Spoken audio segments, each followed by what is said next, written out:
My first BC one was the first one in Paris, and it was the first time I experienced a jam quite differently than the rest. I have won UK Champs, so I knew I was on a level that I could win it because the UK Champs is just similar lineup, is also a strong event. But then, just the run through, like the interviews and all that, it was just making me more nervous than I supposed to be for a battle, and I just took so much weight on my back. Um, that also when I lost, it was like a big disappointment because my father came to watch first time ever, and I was like, damn it, like I really wanted to look good, and there's like TV involved, and you start to realize at that point like, holy shit, if I win this event, I might be really able to make a living from this. Not like ultimate hustle lifestyle, but like a real life from breaking. Um, yeah, I lost second round.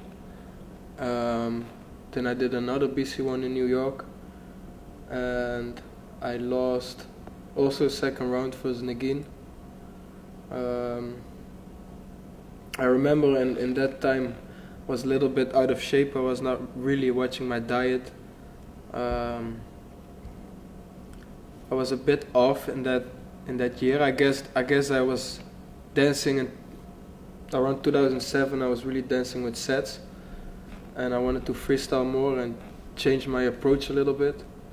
And it was like a time in between that I was struggling to get from point A to point B, and I feel in between that was the BC1 New York.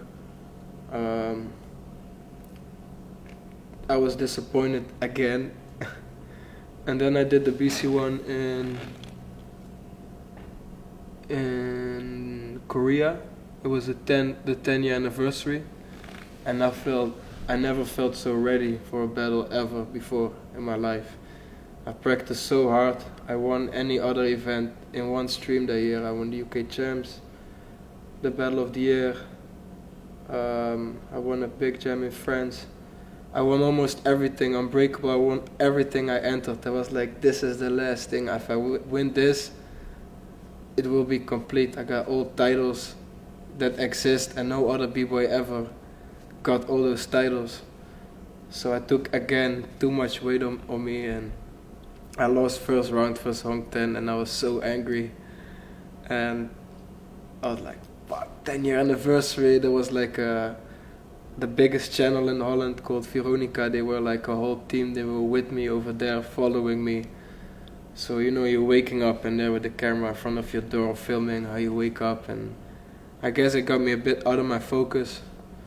But yeah, after I was so angry losing first round that I was like kind of on the inside I was laughing about myself, like, look at this guy's like just lost the competition, like so angry, like why I'm already living this lifestyle, why just because of the loss. Like I realized like what BC1 can do with a b-boy's mind. It can really fuck with your head.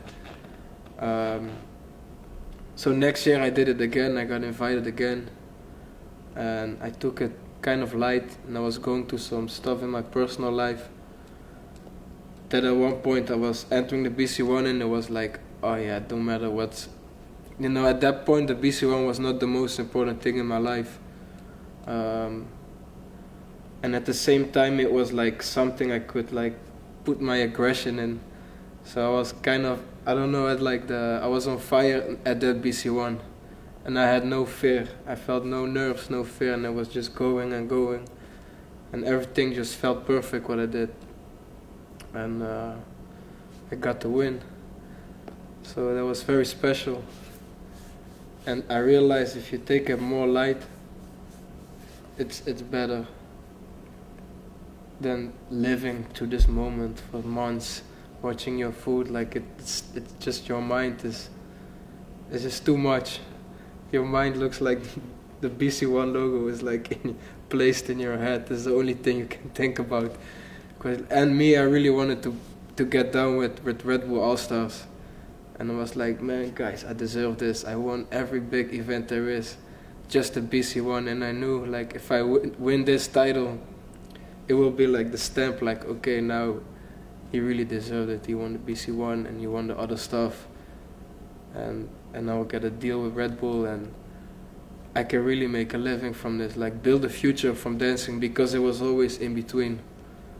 And then I finally got it. And then next year I did Rome, and I lost versus Pocket. That was a pretty controversial battle, but it was cool still. I took it too light, so it was again a lesson.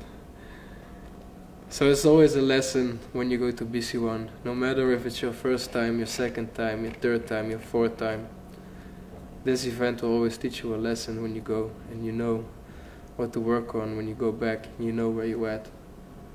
So it's like the ultimate test to me.